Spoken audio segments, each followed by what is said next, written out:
Greece ने अपने देश की जनसंख्या को बढ़ाने के लिए 1.6 अरब यूरो के पैकेज का ऐलान कर दिया है।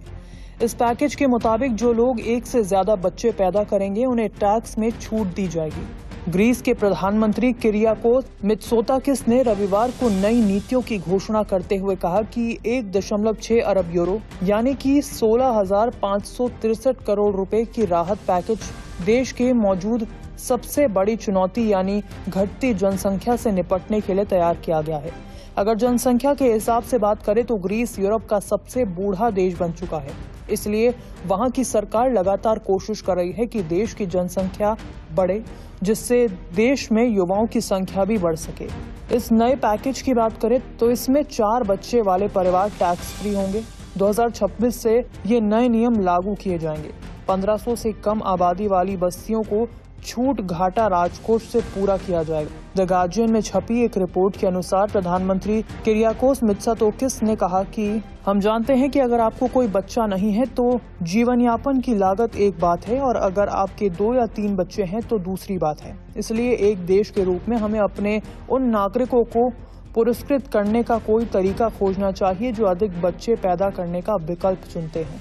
उन्होंने आगे कहा कि नए उपाय के तहत सभी वर्गों को 2% कर कटौती का लाभ दिया जाएगा, लेकिन जिनके पास 4 बच्चे हैं और कम आय वाले परिवार हैं तो उन्हें जीरो टैक्स नीति का लाभ दिया जाएगा।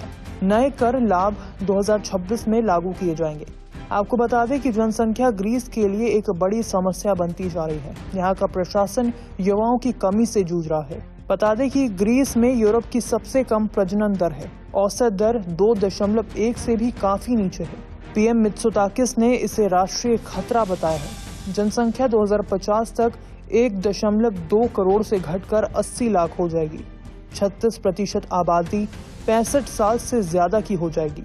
वित्त मंत्री ने इसे अस्तित्व पर गहरा खतरा बताया। दरअसल समाचार एजेंसी सिन्हुआ के अनुसार थेसाली विश्वविद्यालय की demographic and social analysis lab की रिसर्च का हवाला देते हुए ग्रीस के अखबार टोविमा ने एक रिपोर्ट छापी थी। इसके मुताबिक जन्म से ज्यादा मौतें और बुजुर्ग आबादी बढ़ी है।